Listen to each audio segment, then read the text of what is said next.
Das Duo Veitel-Jocha, Toni Veitel und Andreas Jocha, ich sage zu denen gleich noch was, ist eine Eigenkomposition der Schrofenbohrische.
Das Duo Veitel-Jocha.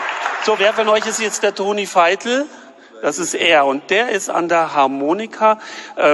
Ist das in die Wiege gelegt, so gut Harmonika spielen zu können, oder muss man es hart lernen? Also mein Vater, der hatte da Ziehhargel gespielt und da habe ich das ein bisschen auf Erb gekriegt. Aha, also doch in den Genen. Ich weiß aber, dass es trotzdem einen Lehrer gibt, bei dem du gelernt hast. Und das war schon, der ist immer noch eine Berühmtheit. Ja, das war der Hannes Latoni, Toni Bartel auch. Und dem sein Vater hat auch die Werdenfelser Musik recht geprägt. Von dem auch viele das nachspielen, seine Stücke. Und er hat viele Stücke hergebracht bei uns. Und da habe ich halt vom Jungen einen Haufen gelernt. Und die meisten Stücke, die ihr spielt, das sind Eigenkompositionen, das komponierst du. Der Toni Veitel ist Spengler und der Andreas Jocha, an dem mein Arm nicht reicht, um mit dem Mikrofon bis zu ihm und seiner Gitarre hinzukommen. Aber der hat einen wunderbaren Bart, wie man sich das klischeemäßig vorstellt, dass es hierher in die Berge gehört. Und der ist Krankenpfleger und die beiden sind Mitglieder der Almhüttenmusik. Deswegen waren wir auch gerade telefonisch zu Gast auf einer Almhütte. Die Almhüttenmusik aus Garmisch-Partenkirchen. Und ihr spielt wirklich oftmals auf der Alm oben? Ja, wir spielen schon öfter bei uns. Garmisch-Partenkirchen, auf die Alm oben. Auf die Almen, die heißen so wie Tannenhütte oder Kaiserschmarrenalm, so heißen die tatsächlich. Und das lässt einen schon das Wasser im Mund zusammen.